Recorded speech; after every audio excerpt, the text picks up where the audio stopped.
जिस डाकू ने करोड़ों की दौलत कमाई, जिसने जंगल में ही कई शादियां की, जिसके नाम से 3 राज्यों की पुलिस कांपती थी, उसी की खूबसूरत पत्नी उसके दत्तक बेटे के साथ भाग गई।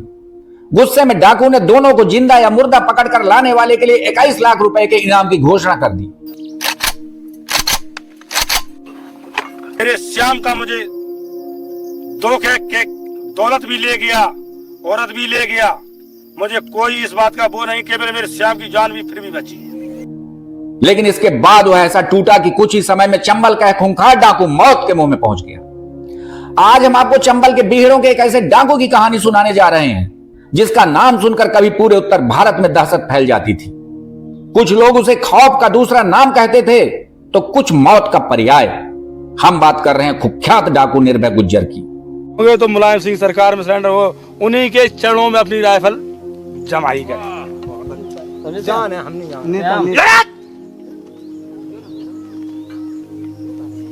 देख लिए तब ये ज्यादा ड्रामा करेगी।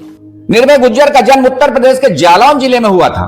साधारण परिवार में जन्मा यह युवक धीरे धीरे अपराध की दुनिया में उतरता गया और फिर चंबल के बीहड़ों का ऐसा बागी बना जिसने लगभग 25 वर्षों तक पुलिस और प्रशासन की नींद उड़ाई रखी। उस दौर में चंबल के बीहड़ डाकुओं का गढ़ माने जाते थे, लेकिन उन सब में निर्भय गुज्जर का नाम सबसे ऊपर लिया जाता था। उसके गिरोह के पास अत्याधुनिक हथियार थे। AK-47 और AK-56 जैसी राइफलें उसके गैंग की पहचान बन चुकी थी। पुलिस के रिकॉर्ड में उसके खिलाफ हत्या, लूट, फिरौती और अपहरण के दर्जनों नहीं बल्कि सैकड़ों मामले दर्ज थे। कहा जाता है कि ऐसा कोई प्रदेश नहीं था जहां से निर्भय गुज्जर के गिरोह ने अपहरण न किए हों।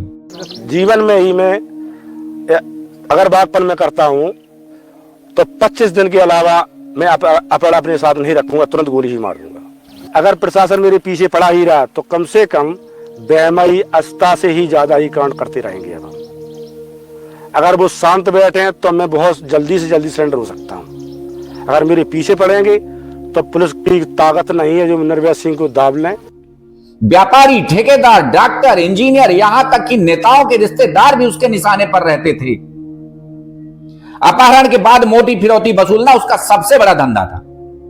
इन अपहरणों और अपराधों से उसने करोड़ों रुपए की दौलत जमा कर ली थी।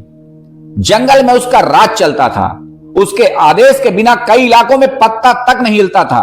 स्थानीय लोग डर के कारण उसके खिलाफ बोलने की हिम्मत नहीं जुटा पाते थे। लेकिन कहते हैं कि इंसान चाहे कितना भी ताकतवर क्यों ना हो, उसकी सबसे बड़ी कमजोरी अक्सर उसके सबसे करीब के लोग ही बनते हैं। निर्भय गुज्जर ने डाकू जीवन के दौरान कई शादियां की थी। उसकी जिंदगी में कई महिलाएं आई, लेकिन नीलम गुप्ता को लेकर वह कुछ ज्यादा ही भावुक बताया जाता था।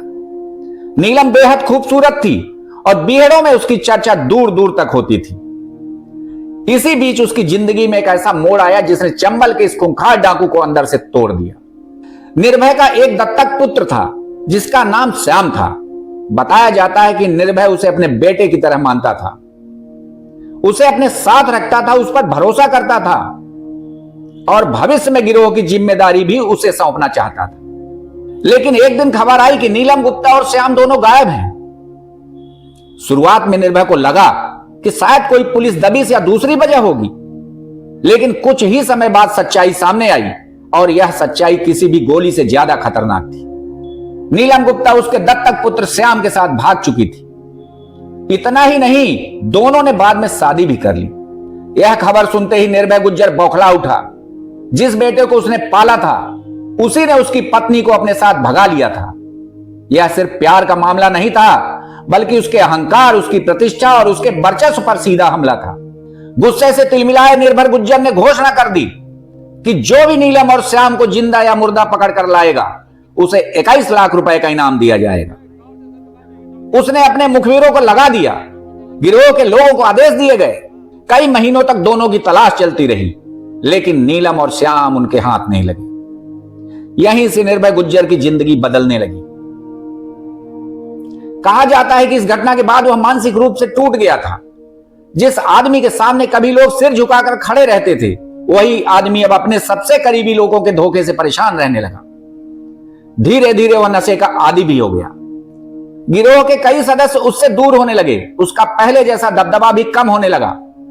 पुलिस लगातार उसके पीछे लगी हुई थी और दूसरी तरफ उसका निजी जीवन पूरी तरह बिखर चुका था। एक ऐसा समय भी आया जब पुलिस को उसके ठिकानों और गतिविधियों की अहम जानकारियां मिलने लगी।